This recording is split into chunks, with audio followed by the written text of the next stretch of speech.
Bachir Gueye a démarré sa campagne au terrain de Diamaguène. Ce premier jour a été une occasion pour continuer les financements de femmes qui se dérouleront pendant toute la campagne.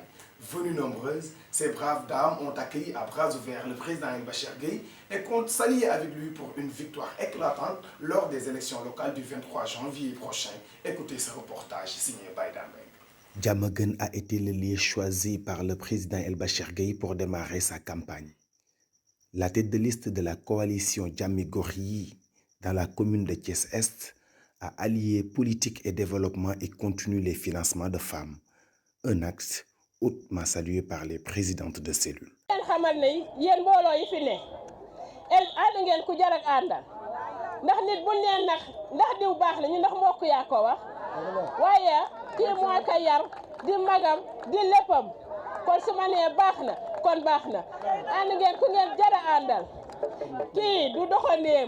kii mooy mbokkum Serigne Touba dafa guddi moo tax duma ko mën a lim.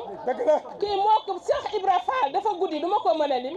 kii mooy mbokki waa Kokki dafa guddi duma ko mën a lim.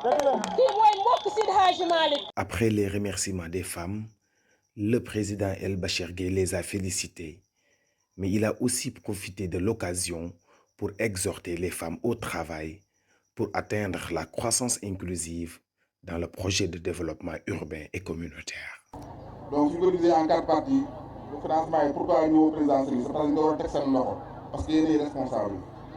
Donc, nous avons un financement qui est un délai de remboursement, une garantie bancaire, un caution, un intérêt usuraire. On a atteint le riba hier, vous envoyé nas la bu indallah, on a chaque fois Al-Qur'an. On a atteint le zakat de tout le monde, Allah, au lac de Mourifou. Donc, les plus grands qui sont jox nit ñi rek da ngeen ci sàkku jaamu yàlla d'abord avant tout ñun li ñuy jox jigéen ñi dañ ciy jaamu yàlla avant tout li wajhillahi taala man amila salihan fa nafsihi man asaa fa alayha wa ma rabbuka bi zallamin lil abid. Donc ñun li jox jigéen ñi déjà wax naa ko zakat la dañ leen koo jox pour bëgg ngeen dimbali ko ci pour jàppale ñu commencé liggéey bi mais véritable financement bi yéen seen loxo la nekk mu nekkee seen loxo mooy yéenay organisé wu li ñu leen jox ngeen liggéey ko comme ni ma ko waxee pré-tournoi bu ñuy liggéeyee 4 mois 3 mois jox ñu des ñu liggéey 3 mois donc defee en 4 parties au bout d'une année ñu def la rotation complète nga xam ne mooy la croissance inclusive su ko defee ñu mën a créer ay modèles de groupement yoo xam te ni yu innovant yoo xam daf ñuy permettre ñu mën a indi les banques islamiques. Après Diamaguène, le président Bachir Gueye a fait cap sur Keur Dago. Lors de ce deuxième jour de campagne, les femmes ont magnifié ces actes de solidarité, mais surtout de développement envers elles, et comptent s'allier avec lui pour une belle victoire le 23 janvier prochain. Le président Bachir, prenant la parole, a exhorté les femmes à mieux se battre et à travailler pour faire partie de ces exemples de femmes qui ultérieurement vont exposer dans les grandes foires internationales. Écoutez le reportage. Keur Dago était l'étape 2 de la campagne du président Bachir Gueye. Déjà accueilli en grande pompe, la tête de liste de la coalition Jammi Gox Yi à Thiès-Est était ravie d'entendre les beaux témoignages de ces femmes qui non seulement se disent prêtes à travailler, mais élire le président Bachir Gueye au soir du 23 janvier prochain. xool leen alal ni mu mettee sax si xol Bachir dem ñàkk ko moomal ko boppam mu lew ko dong mu fas yéene ko ñëw bokk ko doomu aadama yi ñu ne ko président ana ñan nga ci gën a yërëm mi ne xanaa jigéen ñi nga xam ne fajar ñu ngi jug yanu seeni pañe ñii ngi ci marché yi ñii ngi daan seen doole ci bureau yi ñii lay njëkk a dimbali su ma paree teg ci jeunes yi kii moo gore Bachir ku la xool xam ni bil sa mairie bii taxulaa jug président ku la xool xam ni li mairie bii di fay taxulaa jug li nga bëgg mooy dem wuti ñëw dimbali askan bi nee naa leen na ku suur moo neex a bokkal bool parce que du jiiroo ndax biiram fees na waaye koo fekk mu xiif mar nga tegal ko ceeb ndox mu sedd day lekk ba suur naan ba mandi doog leen a jox. sant nañ la gërëm nañ la ba soob yàlla yeneen tibi ci barke Baye lay Seydi maire bi ci sa loxo lay tege incha allah man Fama Gueye maa la assuré képp ku ma àndal incha allah.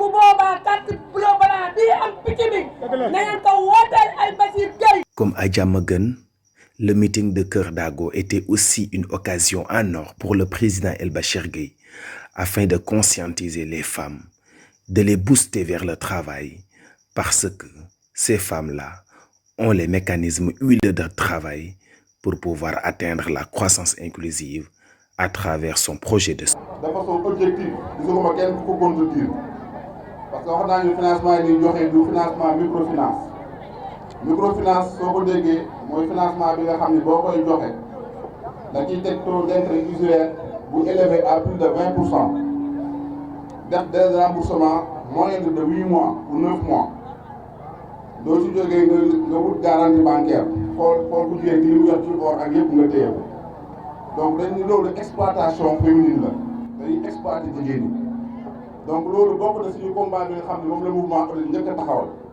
mooy naka la ñuy fexe ba jigéen ñi am loolu ñuy wax autonomisation ñu mu am autonomie non seulement ci wàllu jëndanteeg jaayante mais ñu am autonomie aussi ci wàllu financement donc loolu moo tax depuis 3 ans le mouvement ODD di def ay financement aussi l'autre objectif mooy seet ñu mën a créer ay véritable société de marché yoo xam te daf ñuy permettre tey jii jigéenu Sénégal yi mën a compétitif parce que tey suñu xoolee sur le plan international dañuy gis ne jigéenu Sénégal dañu absente wax naa chaque fois ci biir période daf may fekk Dubaï souvent ci foire internationale bu Dubaï nga xam mooy foire bi gën a mag chaque année damay gis maliennes yi di gis burkinabés yi ak seen ay teinture yi nga xamante ne moom mooy cuub yi mu koy présenté foofu di ci liggéey ay milliards man ne pourquoi pas sénégalais yi mënuñu fekkee lii pourquoi sénégalais yi mënuñu participer ci lii tout simplement parce que jigéenu Sénégal dañ leen a seetaan dañ leen a jàppale wu.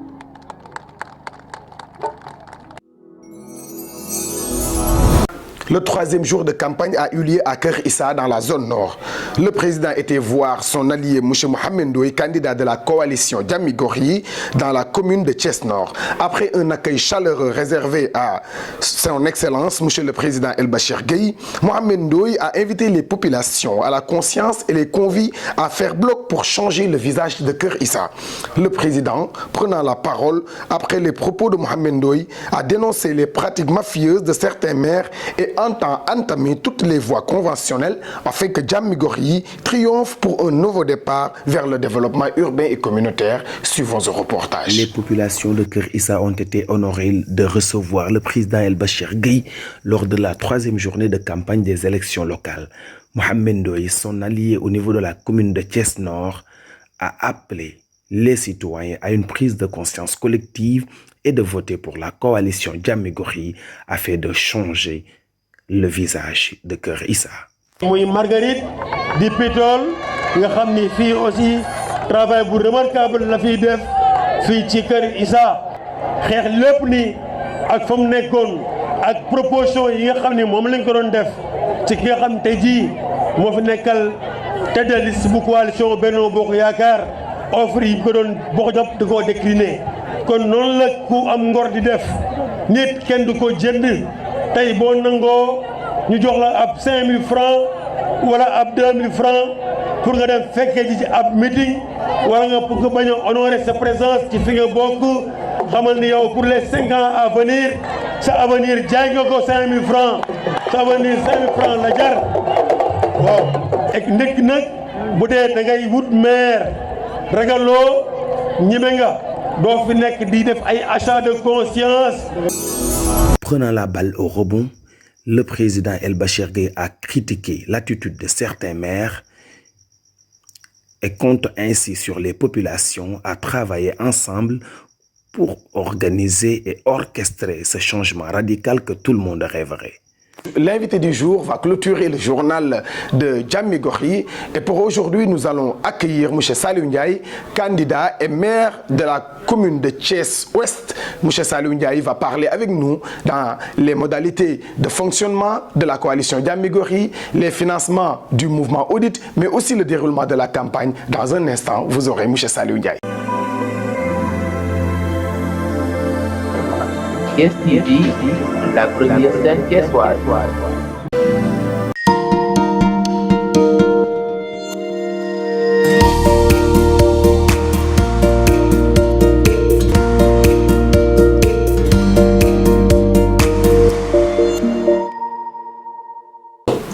comme ni ma leen ko doon waxee sànq ñi ngi dalal sunu gan di monsieur Saliou Ndiaye. Saliou Ndiaye mooy candidat wu coalition Jàmmi Gox yi ca commune B ñuy wax Thiès Ouest. monsieur Saliou Ndiaye nga nuyoog téléspectateurs yi la ñuy def dañ lay bàyyi nga nuyoog ñoom balaa ñuy jàll ci question yi Saliou Ndiaye. waaw jërëjëf Baye Dame maa ngi lay nuyu yow mi ma dalal aussi. di tàmbalee sama nuyoo ci yow. di nuyu aussi waa Thiès. ci gox yi fasantikoo. ñi nekk est. ñi nekk ouest. ñi nekk nord. di leen nuyu julit. di nuyu sénégalais ak Thiès waa yi nga xamante ni ñu ngi nekk ci biir réew. ak ñi nekk aussi ci bitim réew.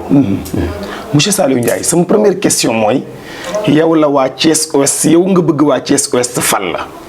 en 2 minutes wala en 30 secondes bu ñu doon xam monsieur Saliou Ndiaye kan la lan nga may wax kan mooy monsieur Saliou Ndiaye parce que yaakaar naa ni population yi aussi buñ lay fal war na noo mën a xàmmee sa kanam comme ni mu lay gisee ni ci télé yi waaye war na noo xam Saliou Ndiaye mooy kan fu mu jaar ak lan la war a mën a def ba nga xam ni war naa mérité ñu fal ko maire de Thiès Ouest. waaw question la bu complexe parce que il n'est jamais facile. li naan l'homme n'est jamais à l'aise di wax ci boppam parce que loolu yombul. mais quand même on va essayer de pratiquer l'exercice. Saliou Ndiaye doomu Thiès la. mi ngi juddoo fii ci Thiès. juddoo Thiès parce que fii laa yoroo dafa fekkoon ni sama waajuru góor. da doon jàngale bitim réew par yàlla mu juddoo fa. mais bi ma nekkee tout tànk rek laa ñëw fii ci Thiès. ci quartier gu ñuy wax Kër Sëñ Abdoulaye Yakhine. donc fii laa jàngee Thiès laa jàngee sama primaire. école bi ñuy wax école Bilal. école franco-arabe dem aussi école El Hadj Oumar. boobu dañoo tuxu woon dem Grand Standing. donc foofu laa amee certificat arabe. foofu laa amee certificat français. donc je suis un produit de l'école franco-arabe. ci laa génn école Bilal bi loolu amee aussi après ma doon dem ci daara bi ñuy wax daara An-Nour. foofu laa jàngi alxuraan ñu bari xëy na ñuy seetaan ci ZADEPT bu njëkk ba ñoom ñu bari xam nañ An-Nour li mu meloon à l'époque donc foofu laa jàngee. mais malgré tout sama jàng français aussi arrêté wul. ndax fii ci CEPEX. laa amee sama BFM. CEPEX aussi laa amee sama bac. bi ma amee bac aussi yàlla dogal ma dem école supérieure polytechnique bu Dakar. donc am fa diplôme de master 2 en management des affaires internationales. loolu mooy le parcours académique. beneen parcours bi mooy le parcours citoyen bi nga xamante ni en termes d'engagement. c'est en 2005. ci laa créé woon association. bi ñuy wax Impact initiative de management. pour la promotion des arts et de la culture à Thiès. ça fait 5 ans ci jamono yooyu defe naa 2005 ba 2010. toutes les activités de fin d'année yu ñu daan def fii ci place de France man maa ko daan def avec les collectivités locales boobu benn maire ma fi amoon ci jamono boobu aussi ci leen defoon fii ci Thiès ce qu'on appelle le forum de l'emploi et de l'orientation professionnelle. fi lañ ko defoon. loolu lu nekkoon objectif bi. forum de l'emploi. waaw le forum de l'emploi. boobu d'ailleurs le ministre de l'enseignement de la formation professionnelle de l'époque. monsieur Sakho que je salue au passage moo ko présidé woon. li nekkoon njariñ li. mooy fexe ba nga xamante ni li nga xamante ni boobu école de formation yi ñu ngi gën a bari Sénégal. et dañ daan génn et dafa amoon un problème d'adéquation entre la formation et l'offre d'emploi. ñu ni woon jotoon na ngir ci dëkk bu mel ni Thiès nga xamante ne fii école polytechnique nekk nga xamante ne boobu ñu ngi expérimentaliser li ñuy wax l'université de Thiès fii la ENSA nekk. Thiès doon benn grenier ci wàllu xam-xam. ñu ni il faut ñu dajale fii ci place de France ce qu'on appelle les entreprises yi nga xamante ne ñoo recruter le personnel formé. ñu dajale en même temps les universités et les polytechniciens. dajale en même temps aussi les étudiants. ce qu'on appelle les guichets uniques. je pense que jamono boobu am na ñu bari ñu may seetaan guichet unique jamono boobu fi lañ bokk na ci zone. ñu ko njëkk a expérimenté fii ci Thiès. c'est-à-dire que fexe ba nga xam ne entrepreneurs yi toog xam ñoom ñu mën a discuter ak les étudiants ñu mën a xam ban offre de formation la ñuy soxla pour suñu génnee duñ mën a semer. gouvernement bi aussi nekk ci côté yi di daal di vérifier. et loolu permettre na ñu expérimentaliser guichet unique bi nga xamante ni te li ñuy tuddee l'entrepreneuriat. parce que boobu xamoon nañu ni offre de formation bi mënuñu génn ba ñu jël ñëpp. donc li ñu doon def mooy li ñu tuddee les registres de commerce les NINEA les comptes courants bancaires ak tous les astuces yi nga xamante ne moo ne sur les petites et moyennes entreprises ce qu'on appelle les PME et les PMI. ñu mettre que dans un cadre. ba nga xamante ni nit ñi suñ ko ut du jafe. et loolu ñu ngi ko def il y a 15 ans en arrière. tey gis nañ ni fii ci Thiès. ak ci fu waree créer nañ APIX. qui est un guichet unique. nga xamante ne bu nga fa xëy. dem créer sa entreprise. formaliser ko. su ngoon see nga répondre ci appel d'offre. macha allah maintenant sa diggante ak politique. loo xam ni la dafa nekk yàgg nekk ci sa famille wala loo xam ni la sa engagement personnel la boo jël lan mooy su ma doon wax ni Saliou Ndiaye ak politique ban lien la. waaw c'est vrai que politique fekk naa ko sama kër maam fekk naa ko sama kër baay ndax sama maam Saliou Ndiaye bi ñu ma tuddee su Mamadou Dia daan ñëw Thiès fi suñu këram lay dal donc Mamadou Dia qui était un grand révolutionnaire biñ leen di jàpp moom ak Valdiodio Ndiaye ak Ibrahima Sarr cheminot moo nekkoon xaritam donc moo ko booloon Mamadou Dia donc dans les années bi mu génnee prison ak diir yu bari su daan ñëw Thiès fii lay nekk Sëñ Abdoulaye Yakhine fa lay dal ñu may seetaan mën nañ ko témoigner donc ñu créé woon MSU du ci nekk sama papa nekkoon un révolutionnaire bu njëkk ba il a fait plusieurs fois la prison à Thiès di xeex ce qu'on appelle Daniel Abdou li ñu doon wax Daniel Abdou dans les années 80 mais xanaa loolu nga doon moo tax ñu lay dégg ci jamono yu njëkk yi chaque jour ñu ne Saliou Ndiaye daanaka defal nañ ko benn réservation fii ci prison bi kon loolu daal Daniel Abdou contestation la woon ñu doon xeex le régime d'Abdou Diouf doon ko xeex di ko xeex ak ñoom Talla Sylla yi ak ñoom Latir le grand Latir ay ñoom Babacar Diop il y avait des icônes de la contestation et jamono boobu dans les années 88 ci lañ doon wax naan ci la Abdou Diouf ñëwoon naan Thiès une jeunesse malsaine mu dem loolu ba en 96 ñu tëj leen prison en 96 moom ak Talla Sylla fële ci commissariat du port ñu jóge fu ñu yóbbu leen Rebeuss donc man en étant enfant j'ai participé à des scènes yoo xam te ñëw suñu kër di jël si sama papa di ko yóbbu cadrer tout le quartier sama waa koñ ñu ngi may dégg di xam ni ma donc familial mais nag maintenant qu'est-ce que cela te faisait ngay gis wala boo fekk nga ko ngay gis tey ñuy jàpp sa papa di ko yóbbu prison loolu ban impression la si doon waaw bu njëkk ba en étant enfant c'est vrai que ça faisait mal mais puisque dañu nekkoon ci quartier boo xamante ni Sëñ Abdoulaye Yakhine quartier la woon boo xamante ni ku fa yaroo da ngay am lu ñuy tuddee dañ lay inculquer ay valeurs bañ c'est-à-dire que doo nangoo doo gaaw a jooy doo gaaw parce que quartier la boo xamante ni dafa amoon violence xëy na c'est un quartier violent quartier la boo xamante ni dafa bëri woon rëb-rëb loolu nag daal nañu dimbali parce que dans la formation aussi boobu bu njëkk ba ñoom Landing Savané ñu créé woon à JPADS Abdoulaye Wade ñoo Ahmed Dansokho donc danaa ñëw suñu kër lu bëree bëri donc toute la famille politique dañ fa daan daje suñu biir kër donc loolu daan na dimbali que ni soo gisee yooyu doo ci daan am problème et loolu ça nous a aidé da nga xamante ni bi ñu demee ba am maturité dugg dans la contestation ça nous a facilité pas mal de choses xëy na aussi dans le parcours pour wax la aussi que ñun en 2011 aussi bokk nañ ci ñu formé le mouvement Y'en a marre. Maintenant Saliou ñu daan la dégg ci contestation yu bare nga dem ba tey ji yow ñu war la contester parce que yaay dagaan baatu askan wi est-ce que rëccu woo critiques yi nga daan def ci nit ñi bi nga commencé di ko dégg yow jamono ji non rëccuwuñ ko ndax je pense que la politique bi ñu dugg bi nga xamante ni mooy dagaan paasu ak c'est la finalité de notre action citoyenne parce que ba ñu dugg dans l'action citoyenne dañoo ni woon dañuy instaurer ce qu'on appelle la philosophie d'action citoyenne mais dañu leen di dégg ci mouvement yi ngeen nekkoon ngeen daan ŋàññi bu ñu leen déggee sax dañuy jàpp ni mbir mi dara baaxul alors que yéen gisoon ngeen ne am na lu baax mais pourquoi vous n'osiez pas le dire xam ni lii baax na mais on vous entendait toujours dans la dynamique de la critique. waaw mais loolu. c'est parce que ñi nga xam te ne daaw ñu suivre. bu njëkk ba xam nga Y'en a marre dafa amoon deux facettes. dafa amoon benn département de la contestation. amoon beneen département de la proposition. et ñu bari xamuñ ni le mouvement Y'en a marre dafa am un bureau de projet. bureau de projet boobu tey li mu engagé ci ay xaalis ci ay bailleurs nous avons travaillé avec l'Union européenne dans le cadre d'un grand projet qu'on appelle projet Sunu Gox man liggéey naa ci boo xamante ni pendant 24 mois yoo xamante ne dañu doon jël les associations les plus dynamiques dans la banlieue de Guédiawaye à Wakhinane Nimzatt de Wakhinane Nimzatt à Pikine de Pikine à Guédiawaye un peu partout ñuy recensé ba Bargny nous avons jël association yu gën a am doole di leen financer à hauteur de 5 000 et à 10 000 euros association bu ne ñu lay jox 5 millions ba 7 millions 500 pour ngay defar ay terrain basket man tey su ma demee Yëmbal am na ñaari terrain basket yoo xam te nous avons contribué à sa construction su ma demee cité Sonatel bu nekk Malika suivre naa fa projet boobu avec le mouvement Y'en a marre ba def fa benn terrain basket multifonctionnel avec des terrains pétanque ba tey mi ngi fa te loolu dañ ko def dans le cadre du mouvement Y'en a marre mais jamono boobu la presse sénégalaise quand même lim daan orienter les ce qu'on appelle les projecteurs ce qu'on appelle la fonction focus dans la communication on enseigne la fonction focus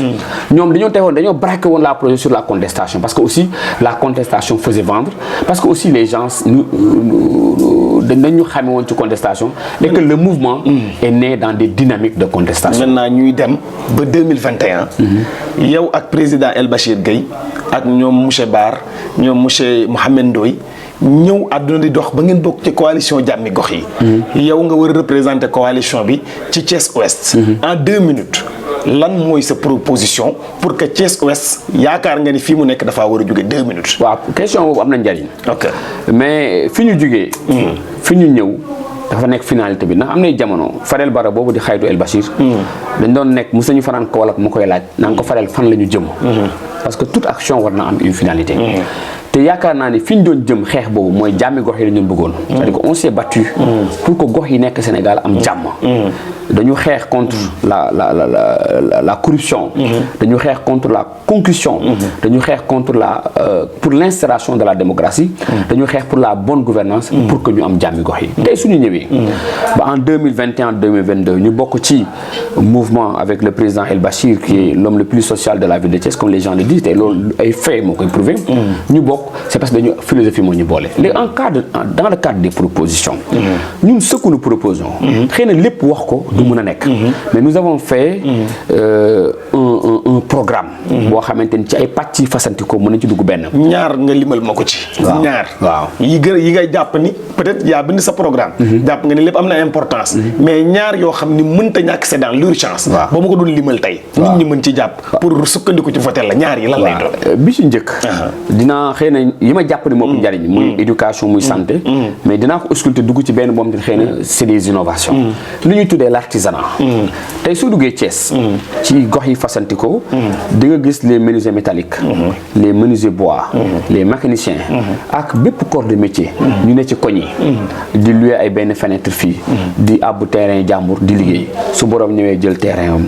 ñu daal di leen jëlee foofu ñu jëm dañuy nekk rek at boo leen fekk dañuy bouger ci at bi su ñu defoo recensement. ci ñaata corps de métier. ñoo bouger ca fa ñu nekk. doo xam ñaata la toll. ce que nous proposons pour les artisans. c'est que suñu dénkee. dinañ def un recensement plus ou moins exhaustif. de l'ensemble des corps de métier yu nekk dans la commune Thiès Ouest. mais Saliou est-ce que xam nga ni li ngay wax nii dafay tiital gars yi parfois xam la moo tax. parce que ñu bari lii lañ am habitude du dégg. parce que loo fi diggee am na sa morom mu fi nekkoon diggee na woon nañ ko léegi la moo tax bu ngeen faloo yéen vous avez des problèmes parfois à ce que yéen li ngeen waxoon ngeen dellu si dafa mel ni du ngeen sax talati population bi parce que ça a toujours été comme ça. léegi waaw nga may yeggali. li nga xamante ni mooy programme bi. pour que ci wàllu artisan ñoom ñuy déglu. mécaniciens yi ñu xam lan lay demee. donc suñu leen recensé ba pare. dañu demali fii l'extension xam nga soo duggee aéroport. di ñëw Thiès. dafa am lu ñuy tuddee zone économique intégrée. boo xamante ni pour ñuy seetaan.